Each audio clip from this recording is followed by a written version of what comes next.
Buenos días y bienvenidos a todos a esta nueva conferencia organizada por las entidades gestoras de BBVA Asset Management. Permítanme que empiece dando las gracias a las casi 300 personas que se han apuntado a este evento y que no hacen otra cosa que demostrar la confianza que ustedes tienen en nosotros y el interés que tienen por escuchar nuestros mensajes, en este caso relacionados con el mundo de las inversiones. Iniciamos con la conferencia de hoy un ciclo de jornadas, de sesiones, de charlas sobre inversiones que hemos querido bautizar con el nombre de Market Focus y que hemos llamado así porque, en definitiva, lo que tratan de hacer es poner foco en los temas de mayor actualidad en los mercados financieros. Todo ello con toda la profundidad que nos pueden proporcionar los mejores especialistas de nuestro equipo de inversiones en BBVA Asset Management. Comenzamos hoy tratando el tema de la inflación. Y es que llevamos, la verdad, muchísimos años viviendo una situación verdaderamente idílica. Con permiso del COVID y de la que nos lió el año pasado, hemos estado disfrutando de un ciclo verdaderamente prolongado y alcista en los mercados bursátiles. Políticas expansivas de bancos centrales, crecimientos económicos más que aceptables y beneficios empresariales que han impulsado las cotizaciones de las acciones en los mercados. No sabemos si la situación va a seguir siendo la misma. Llevamos ya bastante tiempo debatiendo sobre si la subida de los precios es una cuestión coyuntural o es estructural. Y es que un repunte de los precios que se quedara de una manera más o menos permanente en la economía, pues tendría efectos sobre muchos ámbitos de la misma. Por supuesto, afectaría la postura de los bancos centrales respecto a sus políticas y a sus programas de compra de bonos. Afectaría también o podría afectar a los movimientos de tipos de interés, los oficiales y los de mercado, a corto plazo, encareciendo el coste de la deuda, justo en el momento en que los países están en unos niveles de endeudamiento máximos. Y, por supuesto, una subida de tipos siempre tiene efecto sobre las valoraciones de las compañías en bolsa. Y, evidentemente, cuando hablamos de inflación, pues los efectos más inmediatos los vivimos todos nosotros en nuestras vidas, ¿no? En nuestra vida doméstica, pérdida de poder adquisitivo, si esa inflación no se traslada a los salarios, cambio en los hábitos de consumo, cambio también en los patrones de ahorro. Afortunadamente, no me toca a mí responder a todas estas preguntas, sino que van a ser mis compañeros, que con todo el cariño del mundo son dos pesos pesados del equipo de inversiones de BBVA Asset Management. Más alejado de este atril está Jaime Martínez. Jaime es el director global de Asset Allocation, con una dilatada experiencia en gestión de activos multiactivo, gestión de vehículos multiactivo, dirigiendo un equipo de más de 30 personas, junto con el cual tiene la responsabilidad de gestionar más de 50.000 millones de euros. Jaime ha estado presente de manera destacada en el mercado institucional, en su etapa de gestionando fondos de pensiones de empleo, y desde luego es un valor seguro para la conferencia que iniciamos hoy y que vamos a disfrutar hoy. Gracias, Jaime, por estar con nosotros. A mi lado, Joaquín García Huerga. Joaquín, con experiencia también en el servicio de estudios de BBVA, es un habitual en nuestros eventos sobre inversiones y yo me atrevería a decir que es una pieza clave dentro del equipo de inversiones de BBVA Asset Management. Su papel y su labor consiste en aportar la visión estratégica, como director global de estrategia que es, su visión estratégica y de largo plazo en los comités de inversiones con los gestores. Y, por tanto, el valor añadido es tremendo dentro de esas reuniones con ellos. Con estas dos figuras, la verdad es que a mí lo único que me toca es cerrar la boca. Simplemente les recuerdo que junto con las instrucciones de conexión a esta conferencia han recibido el acceso a un formulario para hacernos llegar las preguntas que quieran plantear a los ponentes, cosa que haremos cuando acaben su exposición, y que también lo pueden hacer a través del chat de la propia conferencia, ¿no? Esas preguntas nos llegarán a nosotros y se las haremos al final de la jornada. Reitero mi agradecimiento por su interés en las conferencias que organizamos desde BBVA Asset Management y espero que la disfruten. Muchas gracias.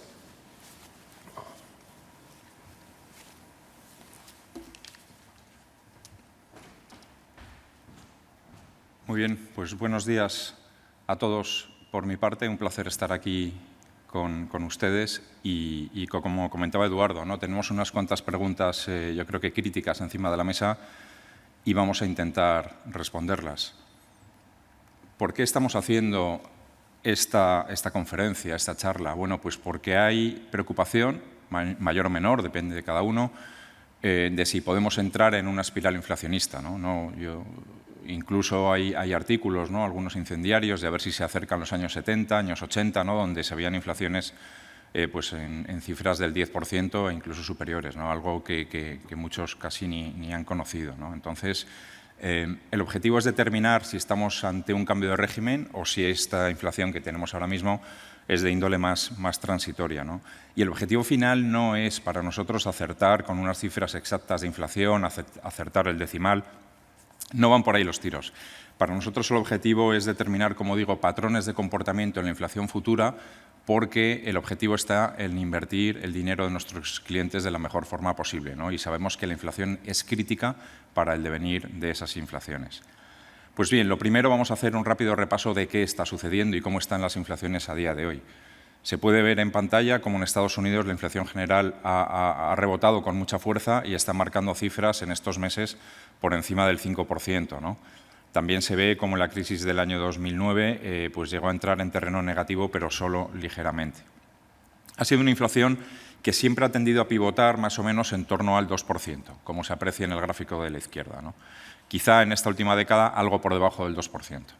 A la derecha tenemos la eurozona y ahí se ve cómo el patrón de comportamiento de la eurozona en términos de inflación es inferior a Estados Unidos. Hace una media más cercana al 1 que al 2% y ha tenido 3 periodos en los que la inflación ha estado negativa, ¿no? La crisis previa, luego en los años 2015, 16, 17 y ahora también recientemente por la pandemia, por el COVID, ¿no? También ha rebotado con mucha fuerza y ahora está marcando cifras en Alemania, por ejemplo, casi del 4% y en España pues del 3,3%, año contra año. ¿Por qué estamos teniendo este repunte tan agresivo, tan rápido de la inflación? Pues el primer motivo, obviamente, es la salida de la pandemia, ¿no? En el gráfico de la izquierda hemos querido reflejar esto poniendo el ritmo tan alto de vacunación que está experimentando ahora la mayoría de países desarrollados, ¿no? Y que, por cierto, el nuestro se puede decir que casi lidera, ¿no? ¿Qué hay detrás del ritmo de vacunación? Pues salida de pandemia, normalización de pautas de comportamiento, normalización social y, sencillamente, más consumo retenido e inversión retenida. Y además, pues mucho efecto base, ¿no? Mucho rebote de gente que ha retrasado compras, como decía, ¿no? Otro factor importante por el que está subiendo ahora mismo la inflación es el tiempo de entrega de los suministros. Esto se aprecia en el gráfico de la derecha. Ahí vemos la serie del ISM manufacturero, o sea, es uno de los componentes dentro del ISM manufacturero y se aprecia cómo ha subido mucho ese tiempo de entrega de suministros. ¿Qué está sucediendo? Cuellos de botella, afectación en las cadenas de suministro globales, los semiconductores son uno de los grandes afectados, el transporte marítimo, los fletes. El mundo está de alguna forma dislocado, hay cierta dislocación, está subiendo más rápido la demanda que la oferta, ¿no? Que tarda en acompasar un poquito la demanda a veces. ¿Por qué? Factores adicionales, ¿por qué está subiendo la inflación? Pues desde luego no se le escapa a nadie que un punto crítico es la energía. En el gráfico de la izquierda se puede ver el comportamiento del gas natural, que prácticamente ha doblado por 4, y del petróleo, que está en torno a los $75. Pues bien, yo creo que aquí, a corto plazo, las noticias no son muy buenas, porque en términos de petróleo la OPEP restringe bastante la oferta. Es verdad que los inventarios, además, están bajos y la demanda vuelve a pasar lo mismo, ¿no? La demanda ahora mismo de petróleo está subiendo muy rápido por la salida de la pandemia, ¿no? Y luego en gas natural está habiendo mucho desvío de suministro hacia Asia y especialmente hacia China, ¿no? De hecho, Europa se está viendo con algunas dificultades a la hora de abastecerse y por eso están subiendo los precios, ¿no? Entonces, también recordar aquí, y es importante para las conclusiones de esta charla, que la energía es muy volátil y, de hecho, no forma parte de la inflación subyacente, solamente forma parte de la inflación general, ¿no? Y los bancos centrales así la consideran como un elemento muy volátil y, a su vez, difícil de predecir. Algo que es ciertamente novedoso en este mundo de la inflación son los derechos de CO2. En el gráfico de la derecha se aprecia cómo han estado un poco en el limbo, ¿no? En torno a 10 aproximadamente hasta el año 2018 y han empezado a repuntar y ahora lo hacen con mucha fuerza. Pues bien, lo que están haciendo los derechos de CO2 es cumplir su objetivo. Para esto se diseñaron. Es un incentivo a la transición energética, a la descarbonización. El hecho de que producir electricidad con combustibles fósiles cada vez sea más caro, ¿no? Con carbón y con gas natural. Entonces, aquí la curva de futuros pues, es un tanto estable yo me atrevería a pensar que no va a haber mucha vuelta atrás en los derechos de CO2, ¿no? Esto es de fondo una reflexión. Toda la transición energética es cara y hay que abordarla, ¿no? No es gratis, a todo el mundo le gusta, pero luego esto tiene unos costes y bueno, pues habrá que irlos asumiendo e interiorizando, ¿no? Adicionalmente, ¿por qué la inflación ha subido? Pues también por la alimentación, se aprecia en el gráfico de la izquierda, ¿no? Es un clásico, cuando sube la energía, detrás tiende a subir la alimentación, ¿no? Se filtra bastante rápido. Tiende a ser un sector con márgenes bajos y al final pues tiene que subir precios, ¿no? Y luego, por último, algo bastante novedoso, a la derecha, el precio de los vehículos usados en Estados Unidos. Esto parece algo un tanto rocambolesco, pero ha subido tanto que tiene un impacto importante en las métricas a día de hoy de la inflación en Estados Unidos, ¿no? ¿Qué ha sucedido? Que precisamente la ausencia de semiconductores está ralentizando la entrega de coches nuevos y bueno, pues la gente lo que hace es comprar coches usados, ¿no? Y han subido muy fuerte en precio. Ahí se aprecia en el gráfico. Pues bien, estos son algunos, no todos, de los elementos que configuran o conforman toda la subida actual de la inflación. Además, ¿qué estamos viendo? Pues que las expectativas de inflación en los mercados financieros pues también han repuntado, pero para nosotros lo que han hecho es normalizarse. Se han quedado en una zona más normal. ¿Qué son las expectativas de inflación? Bueno, pues esto es un activo financiero más que cotiza, que se compra y se vende en los mercados y que refleja las previsiones de los inversores a 5 o a 10 años vista en la senda de inflación anual, ¿no? Vemos a la izquierda como en Estados Unidos se sitúan ligeramente por debajo del 2,5, que es una zona que le deja razonablemente confortable a la Reserva Federal, y como a la derecha en la eurozona ni siquiera llegan al 2%, es decir, siguen bajas aunque hayan repuntado, ¿no? El 2% es el objetivo de inflación en el Banco Central Europeo y ahora mismo vemos a los break-even a 10 años, por ejemplo, de Alemania, pues en el 1,5, ¿no? Tendría margen para subir sin que pasara nada. Vamos a entrar un poquito más a destripar los componentes de la inflación, en este caso en Estados Unidos. En este monitor, que básicamente tiene las primeras partidas son los salarios y luego tiene alguna más, como bueno, pues los márgenes empresariales, precios de producción industrial, lo que se aprecia es que hubo subidas salariales importantes entre el año 2000 y 2009, ¿no? Por eso está toda esta parte izquierda del monitor encendido, en color rojo intenso. Llegó la gran crisis y durante años las subidas salariales han tendido a ser moderadas en Estados Unidos. Y solo ahora empezamos a ver que parte de estos componentes, a la derecha del todo en este monitor, se empiezan a encender de nuevo en rojo. Pues bien, esta es una de las tesis centrales y me vais a oír repetirla, o me van a oír repetirla. Y es que se necesitan subidas salariales consistentes para poder hablar de inflación consistente, de inflación persistente, ¿no? Más componentes de la inflación en Estados Unidos, toda la parte de expectativas. También ahora han empezado a repuntar, como hemos dicho, pero este repunte le ha llevado a las expectativas más a una normalización que a una subida exagerada o peligrosa. El sector exterior a veces contribuye y luego también me quería detener en la oferta monetaria, ¿no? La M1, la M2, eso está vinculado a toda la inyección de liquidez que ha habido por parte de los bancos centrales desde la crisis previa, ¿no? Ha habido también, bueno, pues artículos diciendo que esta liquidez iba a desencadenar una espiral de inflación. La realidad es que no la hemos visto y para nosotros el motivo es claro. Ha sido una liquidez que ha entrado en el sistema por motivo precaución, por ejemplo, para proteger la liquidez de los bancos y de las empresas.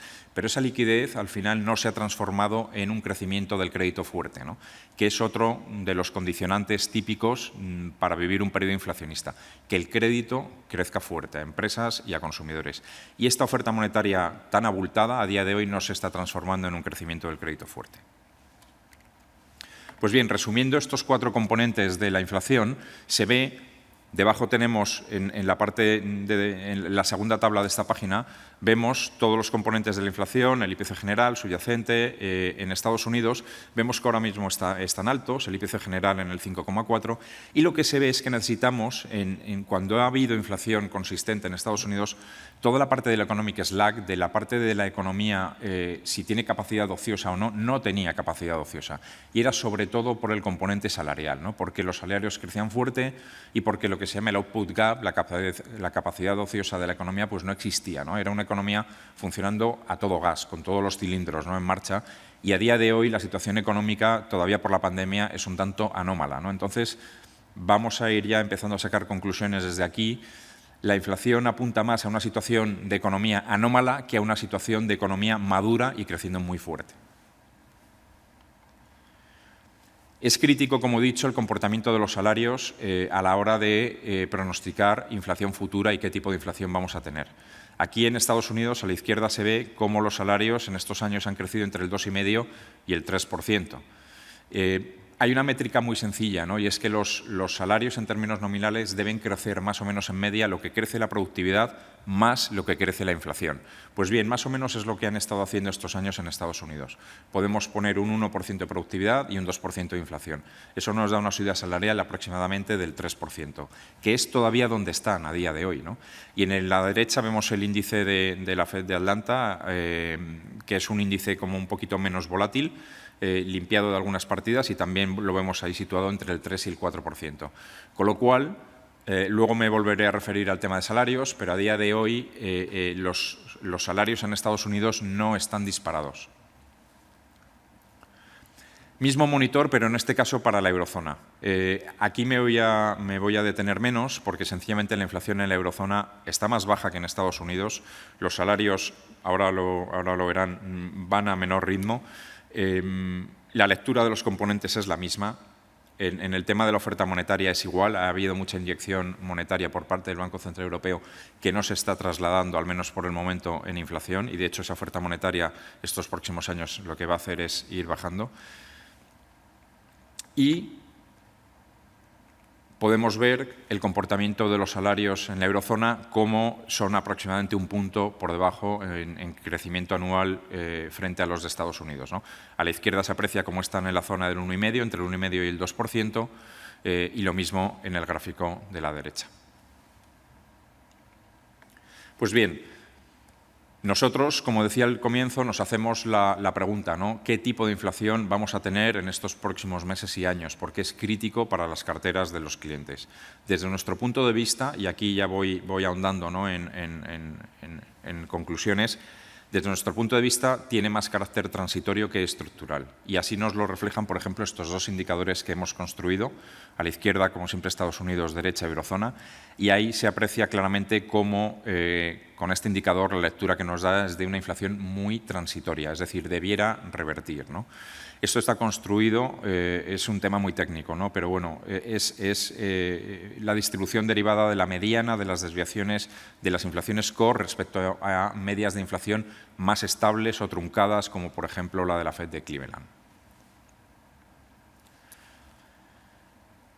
¿Por qué también pensamos que tiene carácter estructural? No solo por este indicador que acabamos de presentar, sino porque si limpiamos las inflaciones subyacentes, que tienden a ser más estables que las inflaciones generales, recuerdo que la subyacente no tiene ni energía ni alimentación, pues bien, si quitamos alguna partida más, a la izquierda en Estados Unidos se aprecia cómo especialmente la que viene medida por las métricas del PIB en Estados Unidos, que es la línea azul clara, todavía no ha repuntado, está incluso por debajo del 2%, ¿no? Es verdad que la del IPC Supercore sí que se ha aproximado al 2,5%, ese diferencial entre las dos podría ser una señal incipiente de que puede haber algo de presión inflacionista, pero está por ver, ¿no? Pero es que en la eurozona la situación es mucho más clara todavía que en Estados Unidos. Este indicador lo elabora directamente el Banco Central Europeo. Aquí estamos presentando la media móvil de 3 meses, está construido con componentes principales y nos muestra la inflación llamada persistente en la eurozona. Y claramente está entre el 1 y el 1,5%. Y la verdad es que además lleva así años. El Banco Central Europeo lleva años intentando que repunte la inflación en la eurozona y de momento pues no acaba de conseguirlo. Pues bien, hasta ahora, ¿qué ha pasado? Hemos tildado a la inflación actual más de transitoria que de estructural o permanente y pasamos a mostrar nuestras propias previsiones de inflación con nuestros modelos. Estos modelos son modelos VAR, vectores autorregresivos, tienen una parte de Machine Learning, el modelo va aprendiendo de sí mismo. ¿Y qué lecturas nos dan? Pues que la inflación ha hecho pico ahora mismo ya en Estados Unidos, se aprecia a la izquierda, y toda la zona sombreada, que es la previsión, muestra una caída hacia niveles más normales, a la zona del 2%. Y a la derecha, en la eurozona, lo mismo. Estaríamos marcando ahora pico en inflación general y también en subyacente, en la zona del 3% aproximadamente, y vendría una progresiva normalización de la inflación en los próximos trimestres y, de hecho, una inflación que de nuevo en la eurozona se podría tildar de excesivamente baja, en la zona del 1%. Como digo, estas son nuestras previsiones, las que para nosotros nos marcan el camino, y aquí no se trata de acertar a la décima, sino de ver por dónde pueden ir las cosas. También hemos querido poner dos países muy relevantes, ¿no? China, por su importancia en la economía internacional.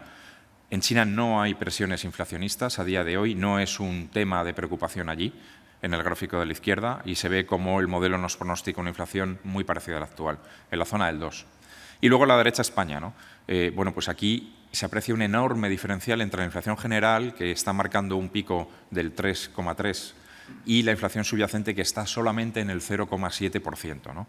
El caso de España yo creo que es paradigmático, porque como hemos tenido inflación negativa en el año 2020, el efecto base es todavía más pronunciado, ¿no? Estás comparando año contra año, y como el año pasado la inflación era negativa, ahora sube todavía más. Y además, en España las subidas de la energía tienden a disparar bastante la inflación general, ¿no? Pues bien, y esto es importante, ¿no? Para al final en nuestra audiencia ahora mismo pues estamos conectados básicamente en España, y ahí vemos las previsiones que tenemos para nuestro país, ¿no? De una normalización clara de la inflación, y de hecho a cifras que de nuevo habría que tildar incluso de bajas, ¿no? Pues bien, estas son nuestras previsiones. ¿Qué puede suceder o por qué nosotros, o sea, en dónde nos podríamos equivocar, y por qué es un escenario plausible, es un escenario legítimo el que estas previsiones nos estemos quedando cortas con las mismas y que la inflación repunte más de lo inicialmente pensado, ¿no? ¿De dónde pueden venir esas presiones inflacionistas adicionales? Pues especialmente en Estados Unidos, a día de hoy, más que en la eurozona, y las primeras presiones inflacionistas en Estados Unidos vendrían de su mercado laboral, ¿no? A la izquierda se aprecia la curva de Beveridge, que básicamente relaciona tasas de desempleo crecientes con oferta de empleos en el mercado laboral, vacantes pendientes de cubrir, crecientes, ¿no? Pues bien, en Estados Unidos ahora mismo hay 11 millones de vacantes pendientes de cubrir. Es máximo histórico, y el paro ya ha bajado rápido, está en el 5 y poco por ciento, ¿no?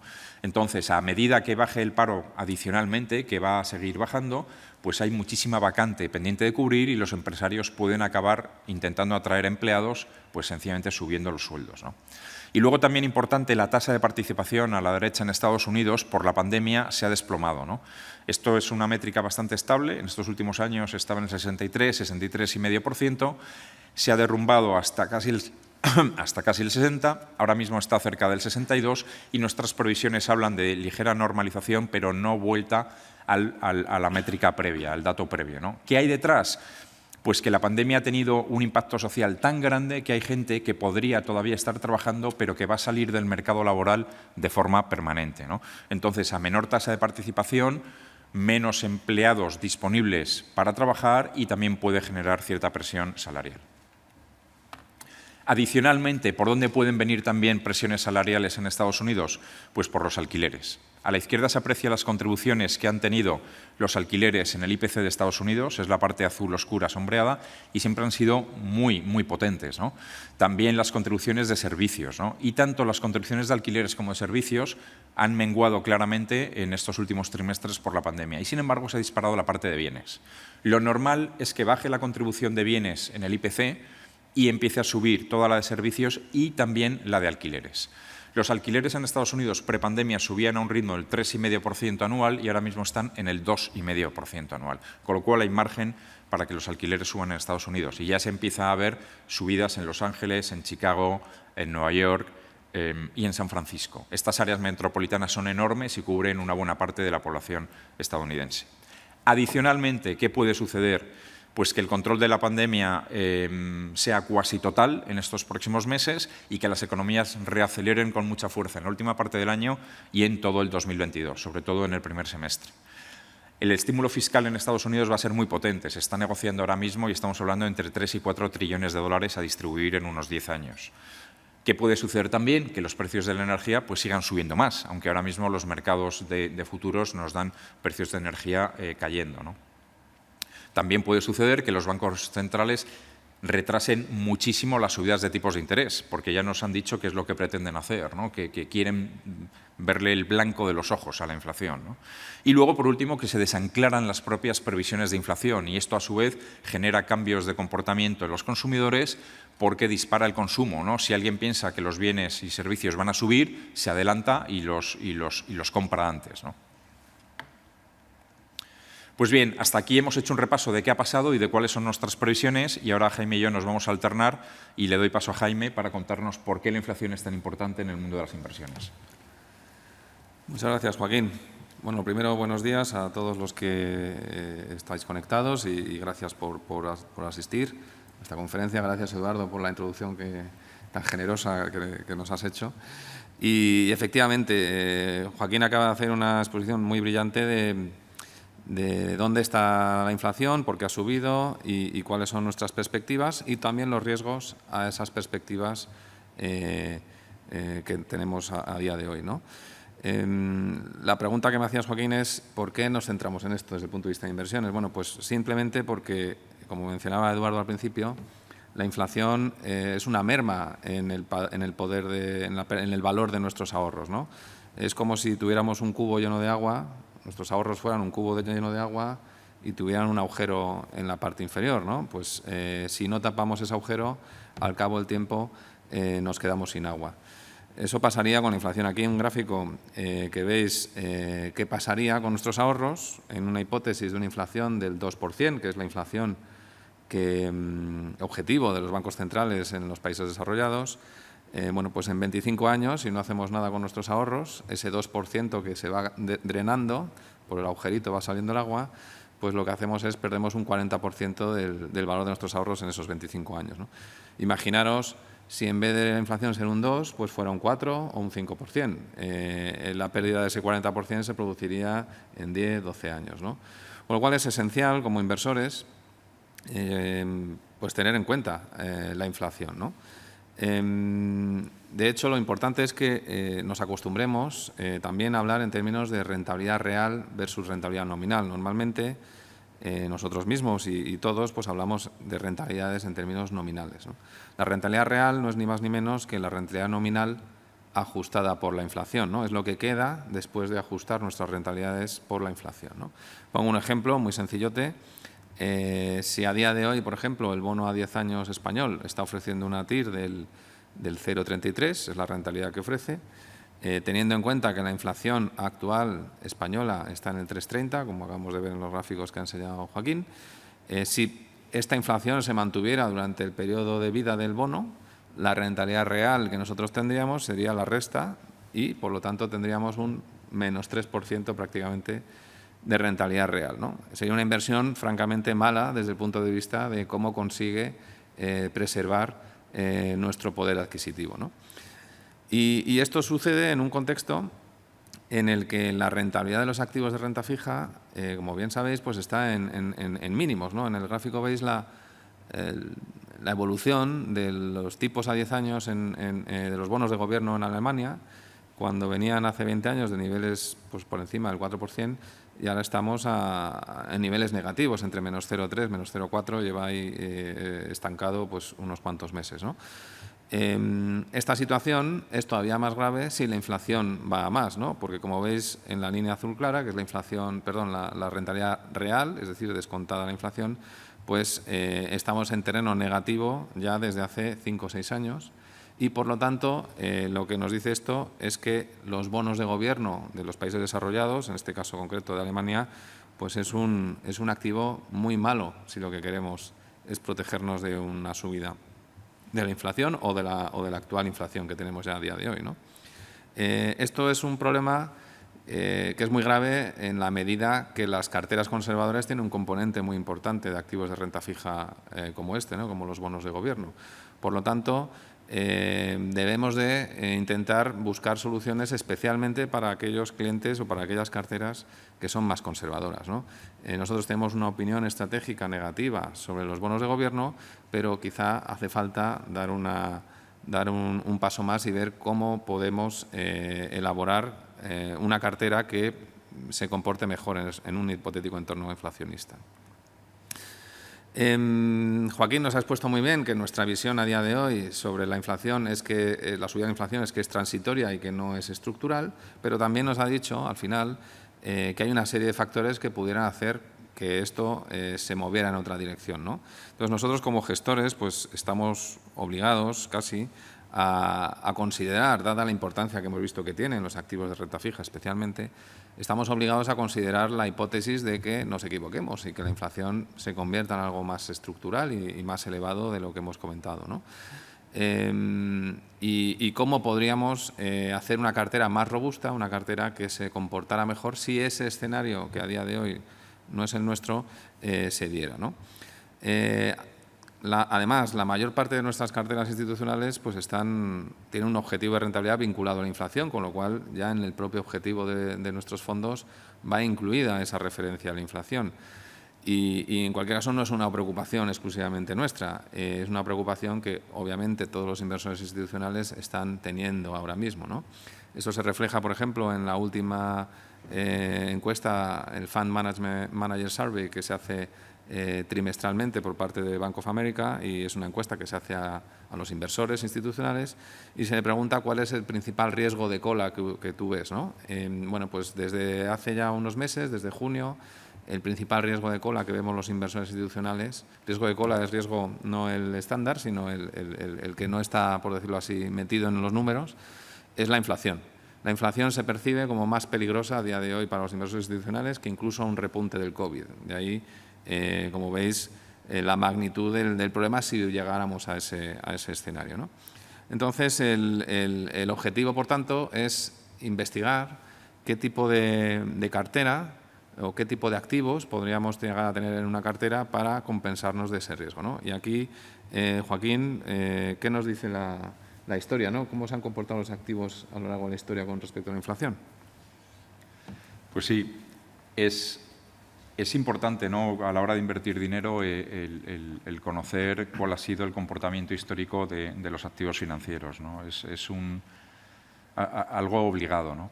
Entonces, hemos querido mirar un estudio muy amplio en Estados Unidos, de hecho se inicia en 1925, y divide el periodo temporal en dos fases, ¿no? Una fase de alta inflación, como se aprecia en el cuadro, ¿no?, que ha ocupado el 19% del tiempo, y el resto del tiempo, el 81%, la inflación ha sido pues normal, media o incluso baja, ¿no? Pues bien, en este estudio lo que se aprecia es el diferente comportamiento que han tenido los activos financieros, dependiendo de si hemos estado en una fase de alta inflación o de inflación moderada. Vamos a entrar un momentito en el detalle. En periodos de alta inflación, en términos nominales, la bolsa ha dado en media un 0% y el bono a 10 años en Estados Unidos un 3%. Es decir, no se ha ganado mucho. Pero es que en términos reales, en esos periodos, invirtiendo en bolsa se ha perdido un 7%. E invirtiendo en la renta fija de Estados Unidos, en este caso a largo plazo, un 5%, con lo cual la diferencia es abismal, ¿no? Que se aprecia también que no solo se ha perdido dinero con la parte en renta fija de gobiernos, también con crédito, ahí se aprecia en investment grade de Estados Unidos -7, high yield -7, ¿no? Sin embargo, en estos periodos de alta inflación, ¿dónde se ha ganado dinero? Básicamente en materias primas, ¿no? Metales industriales 19, agrícolas 7, energía un 41%, anual. El oro un 13, la plata un 12 y el inmobiliario un -2, ¿no?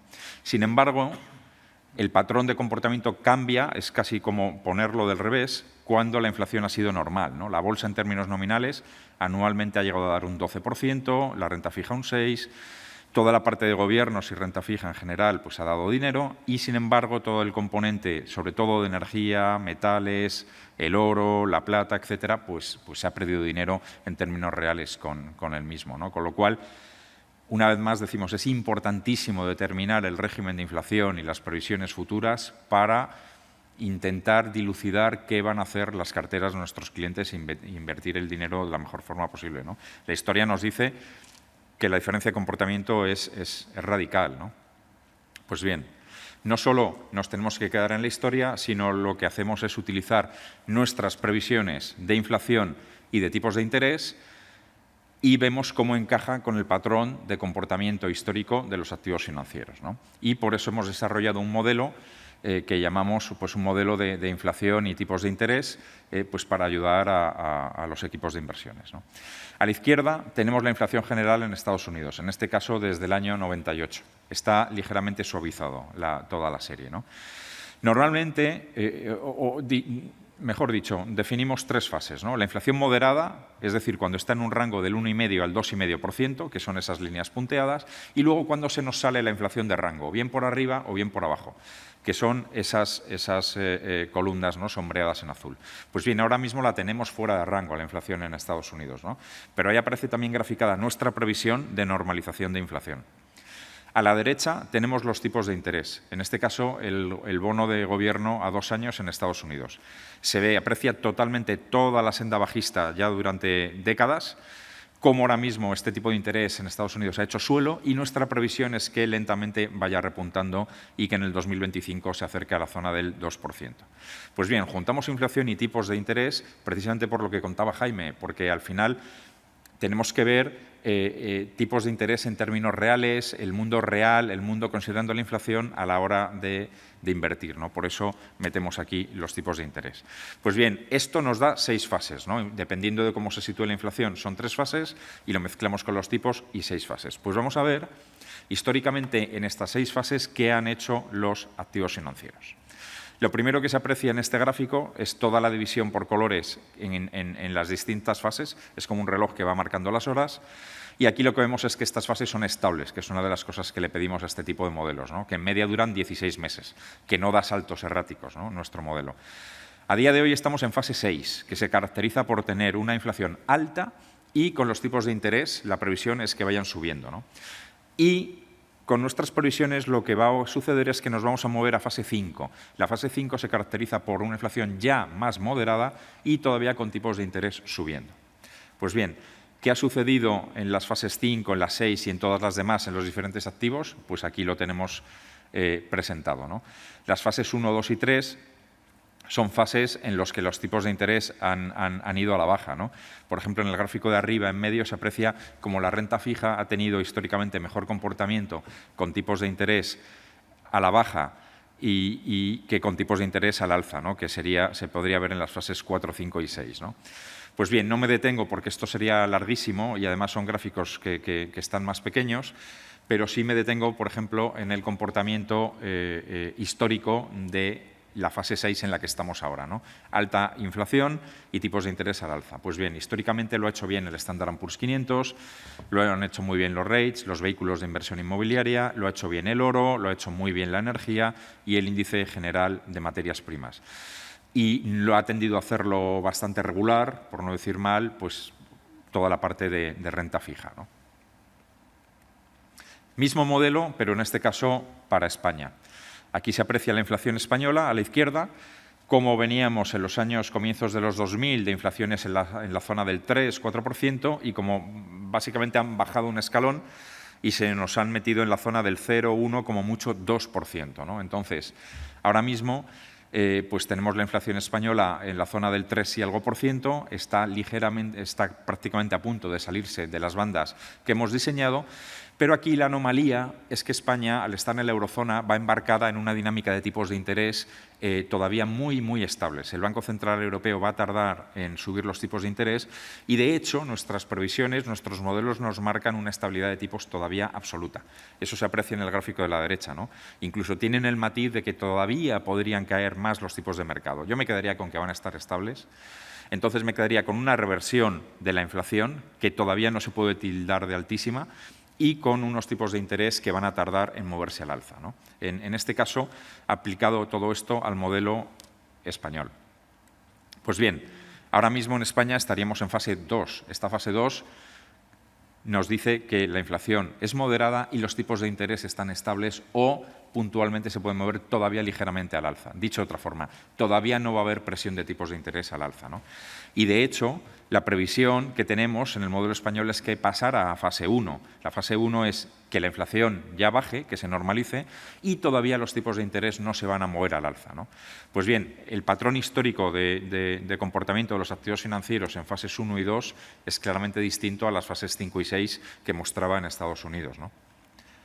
Aquí se aprecia, en el caso español, cómo en esta fase 2 pues lo hacen muy bien los REITs, los vehículos de inversión inmobiliaria, y lo hace muy bien, por ejemplo, toda la parte de energía y toda la parte de los linkers y los break-even, es decir, activos financieros vinculados a la evolución de la inflación.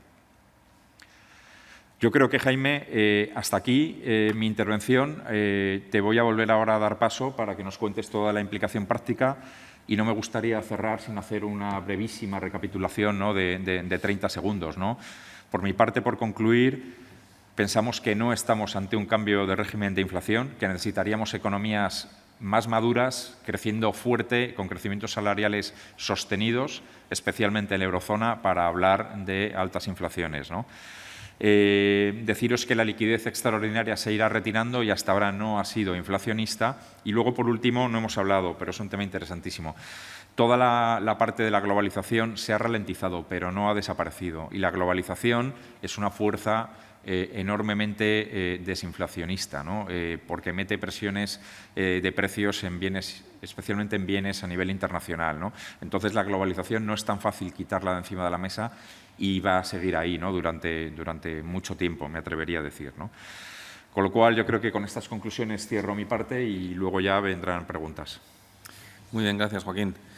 Pues efectivamente, ahora mi parte ahora será traducir todo esto que nos ha explicado Joaquín, este modelo de 6 fases que hemos diseñado en el equipo de estrategia y ver cómo traducimos eso en un impacto en las carteras, ¿no?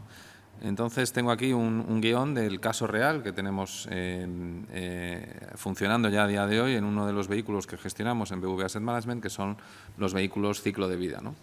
Tenemos vehículos ciclo de vida como PPIs, como planes de pensiones individuales, tenemos vehículos ciclo de vida también como fondos de inversión, ¿no? En este caso, pues hablamos de los PPIs jubilación. Como digo, aquí ya estamos haciendo un ejercicio de implementación práctica de todo esto que hemos visto antes, ¿no?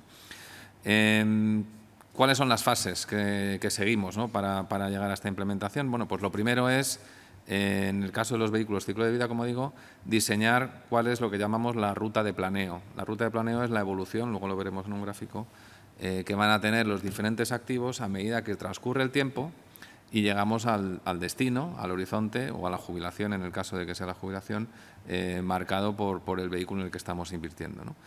Una vez que hemos marcado ese camino de los diferentes activos, lo que tenemos que ver es que hacerle un hueco específico, en este caso, a la cartera de activos vinculados a la inflación y ver qué grado de importancia tiene que tener ese bloque, ¿no? Una vez que tenemos definido el bloque, es importante decidir cuáles son los componentes de ese bloque de inflación, asignarles unos pesos y, por último, como fase final, pues intentar optimizar en base al modelo de 6 fases que nos ha contado Joaquín, cómo podemos sobreponderar, infraponderar cada uno de esos activos que componen la cesta en función del momento en el que estemos, con la idea de bueno, pues eso, optimizar desde el punto de vista de rentabilidad la cartera de activos vinculados a la inflación, ¿no? Entonces, comenzando por lo que llamamos la ruta de planeo, en inglés esto se dice glide path, porque refleja, pues eso, que vas lentamente acercándote a tu destino y bajando el nivel de riesgo de las carteras. En este gráfico lo que veis es la composición de los diferentes bloques que componen la cartera de un ciclo de vida y cómo van evolucionando a medida que se acercan al horizonte. Es decir, en la zona de la izquierda tenemos cómo serían las carteras 25 años de llegar al horizonte. Y en la esquina de la derecha tendríamos las carteras cuando han llegado a su horizonte, ya sea, como digo, en este caso, pues la jubilación, ¿no? Por ejemplo, en los PPIs jubilación tenemos un producto 2040, otro producto 2035, 2030, 2025, etcétera, ¿no? Entonces, ahí vemos cómo sería la composición por grandes bloques de esos vehículos desde un punto de vista estratégico, ¿no? Si nos vamos a la izquierda del todo, pues veríamos cómo estos vehículos, cuando quedan 25 años para su horizonte, pues tienen un 70 y tantos % de exposición a renta variable, tienen un componente alrededor del 20% en duración, lo que llamamos activos con sensibilidad a tipos de interés, bonos de gobierno principalmente, y luego tienen un pequeño componente de lo que llamamos crédito, que en este caso es bonos corporativos, pero sin componente de inflación, sin sensibilidad a tipos de interés, ¿no?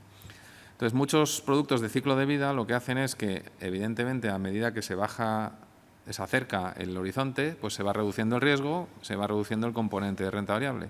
Y como digo, muchos gestoras optan o han optado históricamente por cambiar ese peso en renta variable por más peso en activos vinculados a los tipos de interés, en aumentar la duración de las carteras.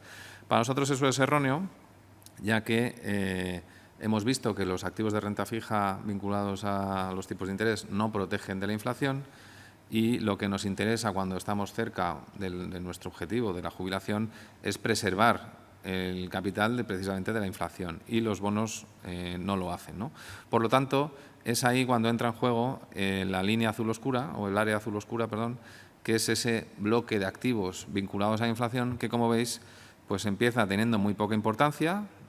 En el año 25 años antes de la jubilación, pues prácticamente no pesa nada, y a medida que nos vamos acercando, pues sí que va aumentando la exposición a este tipo de activos, ¿no? En el cuadro de abajo veis, por ejemplo, la composición actual de cada uno de los PPIs ciclo de vida, el peso que tiene en esta cesta de la inflación. Empieza en un 4% el vehículo que es objetivo 2040 y está en un 24% en el vehículo que está ya prácticamente en su destino, que acaba de llegar a su objetivo temporal, ¿no?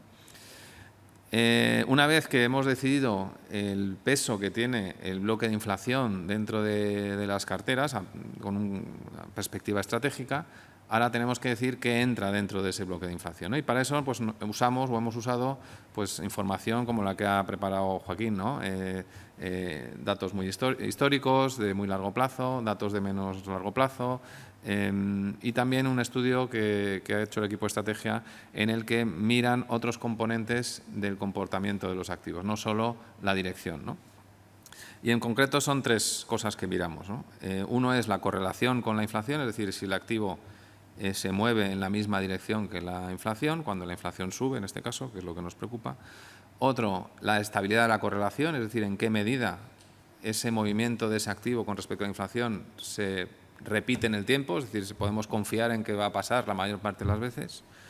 Y por último, no solo la dirección, que es lo que mide la correlación, sino la magnitud del movimiento. No solo nos interesa que se mueva en esa dirección, sino que se mueva mucho, ¿no? Lo que podríamos llamar la beta, o traducido a ganancias puramente en términos nominales, ¿no?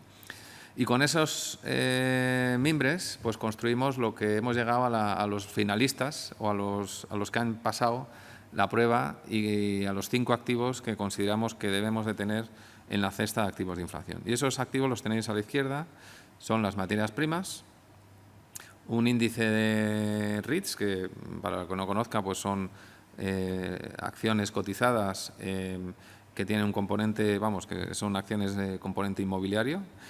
Tenemos también una exposición a acciones del sector energético, que veíamos al principio, bueno, hace un momento nos enseñaba Joaquín que se tenían un comportamiento muy bueno en determinadas fases de la inflación. Y luego, desde el punto de vista ya más vinculado a la zona euro, pues tendríamos linkers a corto plazo. Linkers son bonos ligados a la inflación con un vencimiento de corto plazo. Y tendríamos también los break-evens que mencionaba antes Joaquín, que reflejan la inflación implícita por el mercado a día de hoy, en este caso en la zona euro. Es lo que los inversores esperan, dónde va a estar la inflación en los próximos 5 años, en este caso, porque es el break-even a 5 años, ¿no? Como veis, es una combinación de activos, unos más relacionados con renta variable, otros más relacionados con renta fija. Echaréis de menos seguramente algún activo que no está aquí. A mí se me ocurre, por ejemplo, comentar el oro, ¿no? que mucha gente considera que es un activo que funciona bien en entornos inflacionistas. La realidad es que en nuestros estudios, y teniendo en cuenta esos parámetros que comentaba anteriormente, el oro no sale bien puntuado, ¿no? Porque es cierto que tiene una correlación positiva con la inflación, pero también es cierto que es una correlación inestable. Es decir, hay momentos que ha habido inflación y el oro lo ha hecho, no solo no lo ha hecho bien, sino que lo ha hecho bastante mal, ¿no? Y por lo tanto eso le resta puntuación, ¿no? Hay otros activos, pero no voy a entrar en detalle, que se han quedado de semifinalistas, pero al final, como digo, nos hemos quedado con estos. La ventaja que tiene esta clasificación es que nos protege de todos los tipos de inflación. Me explico. Un bono ligado a inflación a corto plazo, pues lo que nos da es un cupón que va cambiando trimestralmente si la inflación sube o baja, con lo cual ese nos da una protección inmediata de la inflación corriente, digamos, de la que estamos observando, pero no me protege, por decirlo así, de inflaciones muy fuertes en el futuro, ¿no? Eso se cubre mejor, por ejemplo, con los break-evens, es decir, si la inflación a futuro estuviera muy por encima de ese 1,5% más o menos que está a día de hoy en la eurozona o cotizada en la eurozona, pues ese sería un activo que se comportaría muy bien. Y luego, pues los activos más relacionados con energía, materias primas, etcétera, como ya hemos visto, ¿no?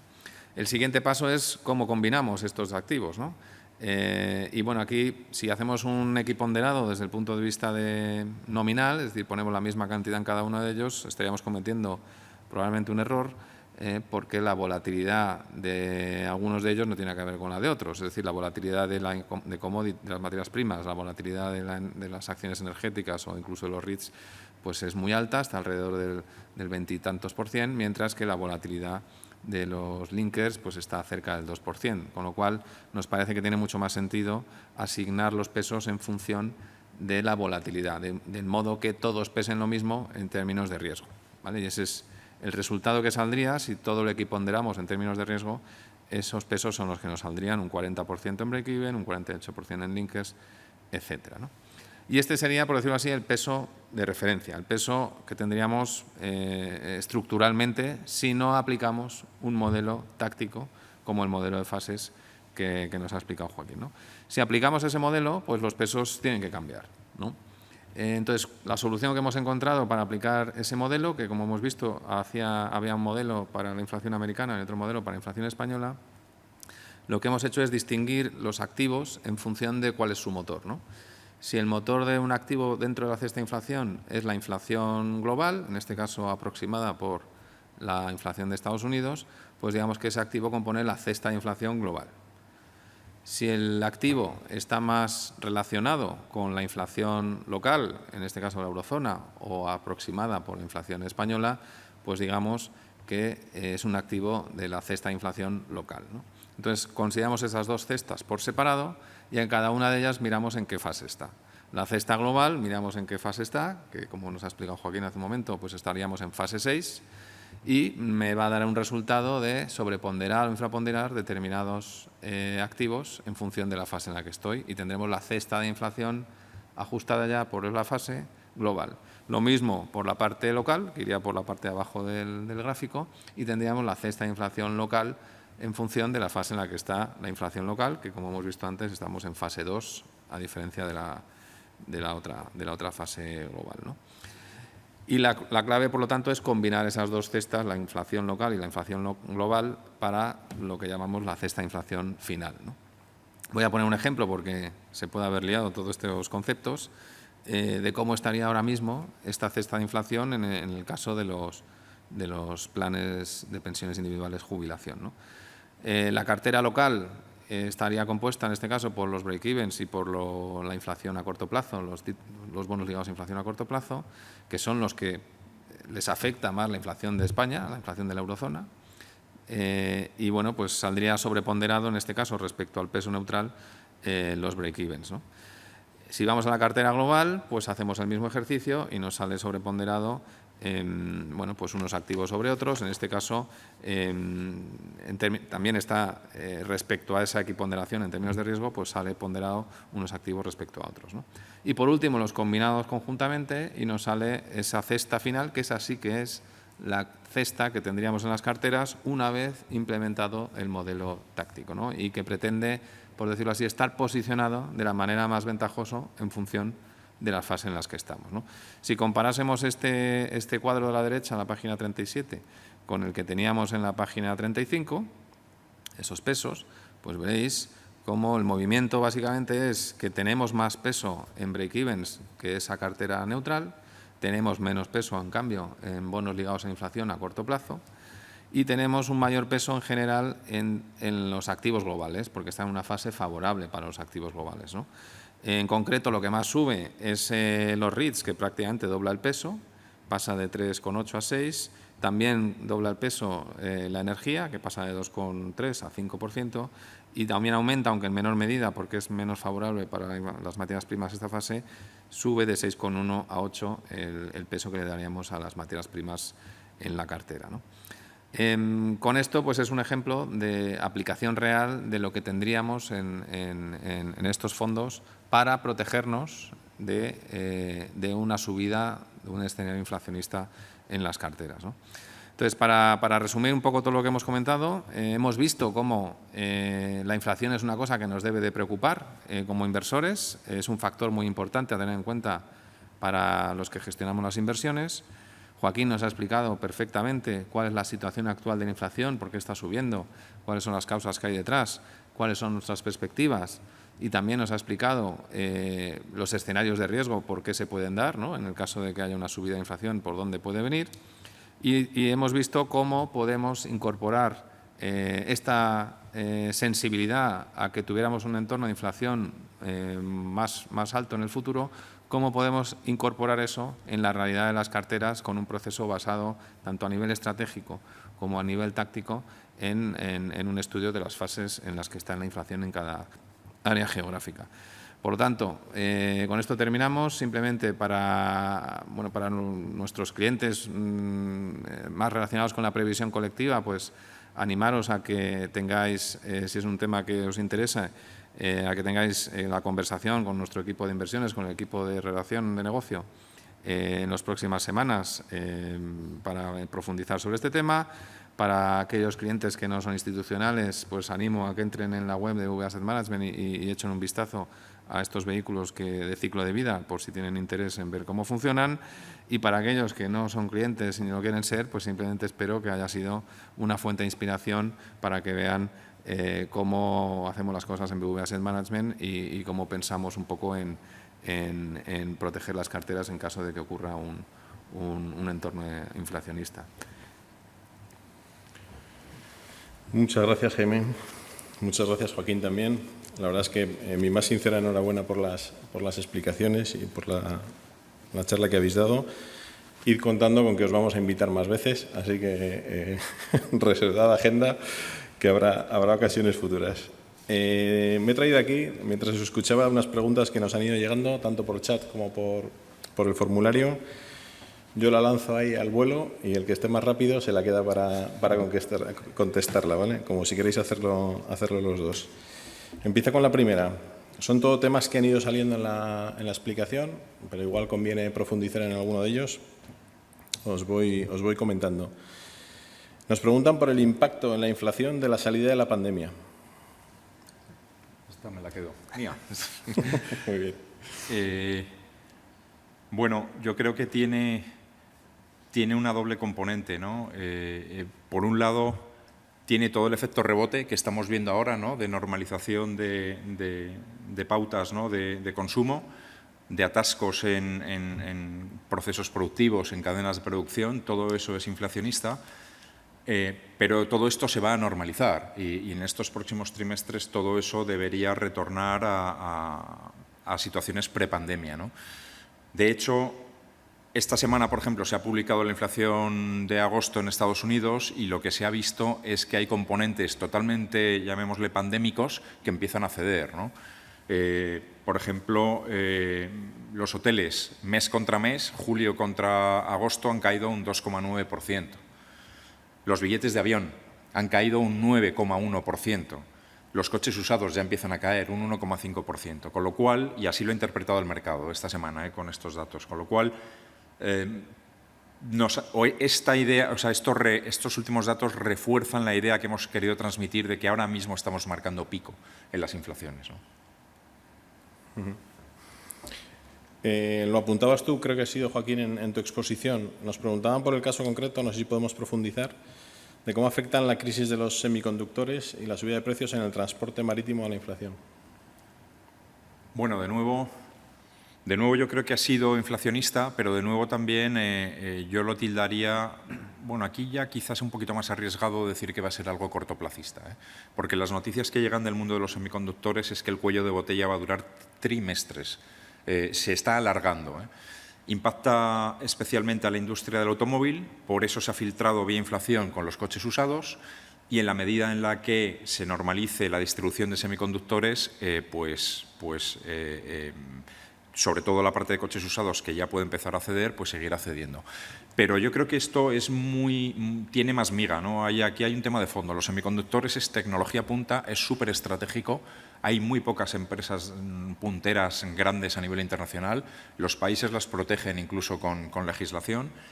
Y bueno, tiene impacto, y en tanto en cuanto haya cuello de botella en semiconductores, lo que puede tener es un coste económico, un coste parcial en la recuperación económica. La industria del automóvil es importantísima, ¿no?, para el crecimiento.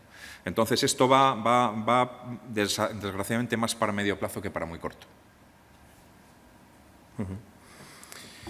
Muy bien, os lanzo otra. Dice aquí, tras la crisis, ¿los bancos centrales siguen teniendo capacidad suficiente de actuación para luchar contra la inflación? Me quedo también. Estoy abusón. Luego hay algunas más de mercado. Sí, y si no, las voy repartiendo. Y si alguna lo ve muy difícil, se la paso a Jaime. Los bancos centrales será la pregunta, ¿no?, y su capacidad de lucha contra la inflación. Sí. Bueno, es que de momento no quieren luchar contra la misma. Lo que quieren es, quizá más que siga subiendo, que se consolide en una velocidad de crucero de por lo menos el 2%. De hecho, nos acaban de mover los objetivos de inflación a un rango, llamémosle, simétrico al alza y a la baja, con lo cual tanto la Reserva Federal como el Banco Central Europeo no se deberían poner nerviosos si la inflación empieza a estar persistentemente en cifras del 2,5% o casi del 3%. De hecho, ya les gustaría. Ahora mismo los futuros están marcando primeras subidas de tipos en Estados Unidos más o menos mediados 2023 y detrás iría el Banco Central Europeo, nunca antes. Ya lucharán vía subidas de tipos de interés cuando la inflación se consolide. Yo, si me dejas añadir una cosa, Joaquín, yo creo que hay un ejemplo de un país en el que esa pregunta que han hecho pues tiene más sentido planteársela, ¿no?, que es en Japón. Es decir, en Japón, que ha ido por delante, por decirlo así, en términos de política monetaria menos ortodoxa, ¿no?, y siendo súper expansiva durante muchísimos años ya, pues es un sitio en el que efectivamente no hemos visto inflación de ninguna manera, ¿no? Entonces, cabe la pregunta de decir, efectivamente, si después de todo este ejercicio de política monetaria ultra expansiva, realmente, ¿qué herramientas le queda a un Banco Central para tal? Y en el caso de Japón, pues es verdad que existe esa duda, ¿no?, de si de alguna manera pueden ser capaces de generar inflación después de no sé cuántos años son ya, Joaquín, pues igual 20, ¿no?, de casi deflación. Sí. Entonces sí es una duda razonable, ¿no? Y la trampa de la política monetaria, ¿no?, que comentábamos en la presentación, que han inyectado muchísima liquidez, por ejemplo en Japón, ¿no?, y en Estados Unidos y en Europa, y esa liquidez per se no ha conseguido generar inflación. Eso es. Sí. Voy con una más técnica, como si fuerais del Instituto Nacional de Estadística. ¿Cada cuánto se actualizan los pesos de los componentes de la cesta de la compra sobre la que se calcula el IPC? Y si esos componentes son acordes con los hábitos de consumo actuales. Esta no la quiere nadie. Esta es para Jaime.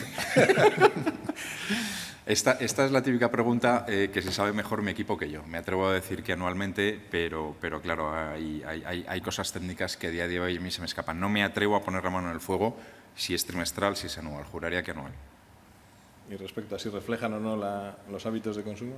Bueno, aquí hay mucho debate. Yo creo que el debate de fondo, que no está ni medio abordado, es no tanto los precios, que yo creo que eso es, entre comillas, sencillo, ¿no? Oye, vas haciendo encuestas y las encuestas de verdad tienen calidad, que en países desarrollados tienen calidad, pues te va marcando cuál es la subida de los precios, ¿no?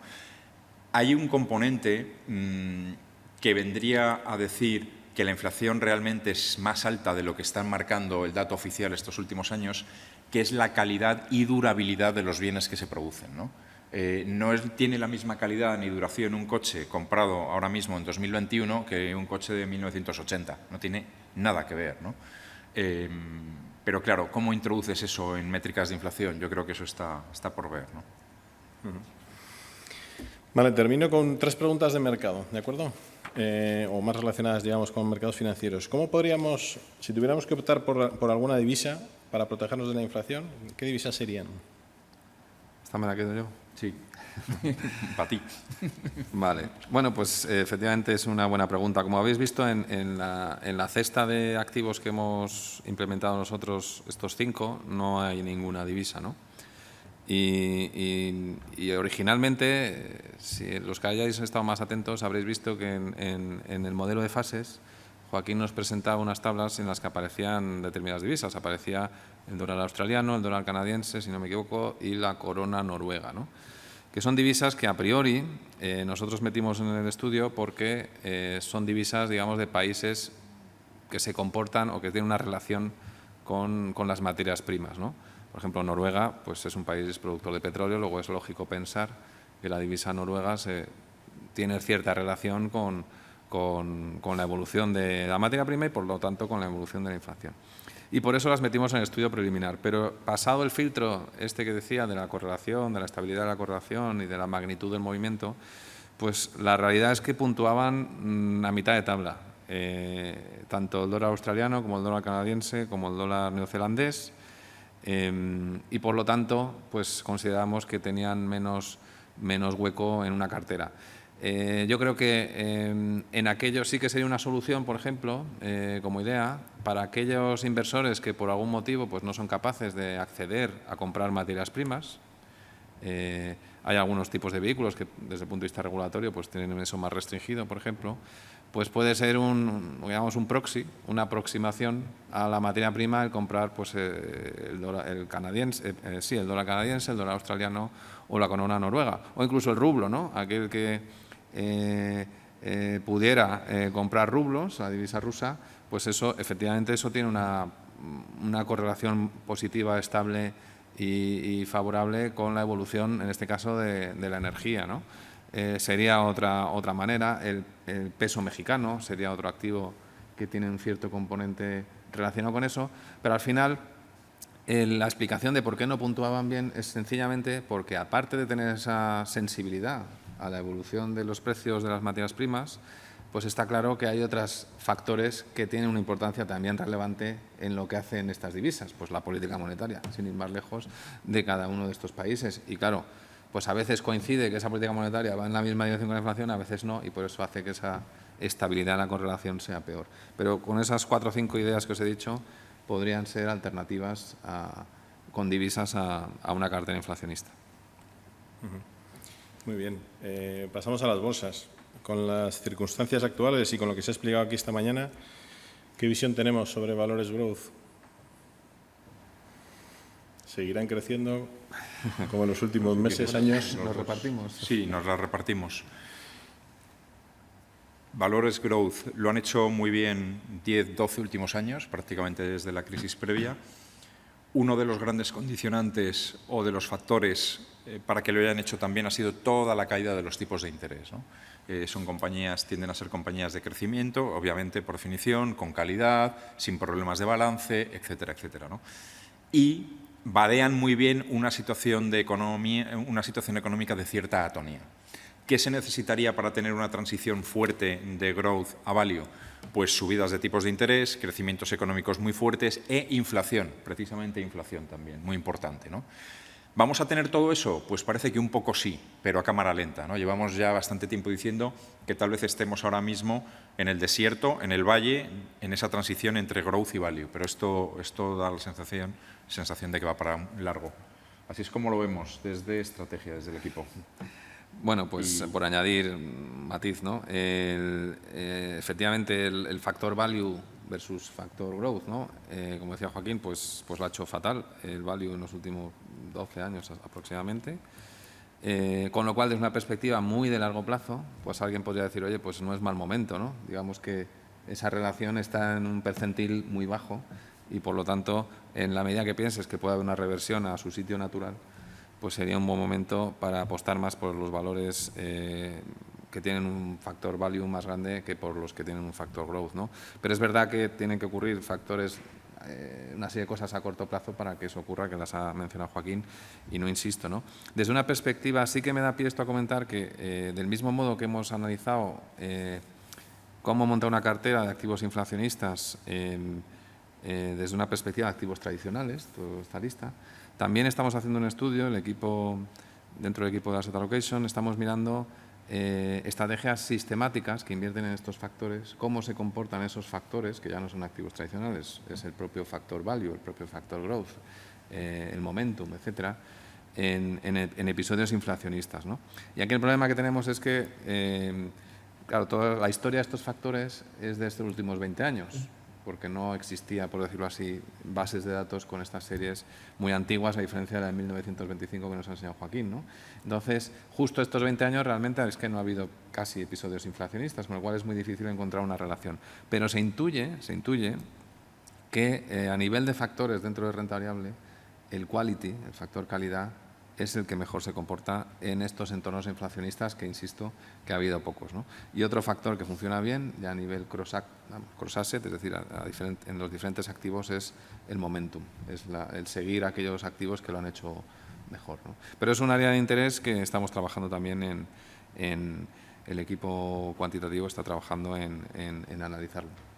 Nos lo guardamos como idea para una próxima sesión. Perfecto. Termino con una que no, yo creo que es pregunta, pero no sé si hay un poco aquí de deseo personal. ¿Cuánto creéis que nos queda de tipos de interés reales negativos y cuándo volveremos a batir a la inflación con activos sin riesgo o con poco riesgo? Años. Todavía años, ¿no? Yo creo que le hemos ido contestando un poco si ocurrirá por el camino. incluso. Hombre, podría ocurrir, pero que no pensamos que vaya a ocurrir, que hubiera un repunte de tipos muy rápido y entonces ya se situasen los tipos de interés a un nivel, ya, sí, pues, me lo invento, del 3-4% de golpe y ahí volverías otra vez a un escenario más favorable. No pensamos que vaya a ocurrir, pero si ocurriera eso sería muy perturbador para los activos financieros, porque un movimiento tan súbito pues obviamente va a generar un comportamiento muy negativo de los activos de riesgo y en este caso de los que no son de riesgo, con lo cual ese es el peor escenario, por decirlo así, para las carteras que combinen activos, ¿no? Que tanto la parte conservadora de las carteras como la parte agresiva pues sufra. Y todo eso se daría si hubiera un escenario un poco fuera de control de la inflación, seguramente. Así que esperemos que no sea de golpe, sí, en cualquier caso. Sí, da la sensación, ¿no? La economía y los mercados tienen que digerir poco a poco la subida de los tipos de interés real, ¿no? Así lo quieren hacer los bancos centrales. Esa es la idea. La digestión de los mercados, como sea subidas rápidas, iba a ser muy difícil, como dice Jaime. Sí. Perfecto. Bueno, pues terminamos ya. Se nos echa el tiempo encima. Muchas gracias a los dos otra vez por vuestra participación hoy. Por supuesto, muchas gracias a todos ustedes por su conexión a la conferencia. Les esperamos, obviamente, en la próxima sesión. No sabremos cuándo será, ni sabremos el tema de la próxima conferencia de Market Focus, básicamente porque quien elige el tema es el mercado. Así que simplemente que pasen ustedes un buen fin de semana y muchas gracias. Gracias. Gracias.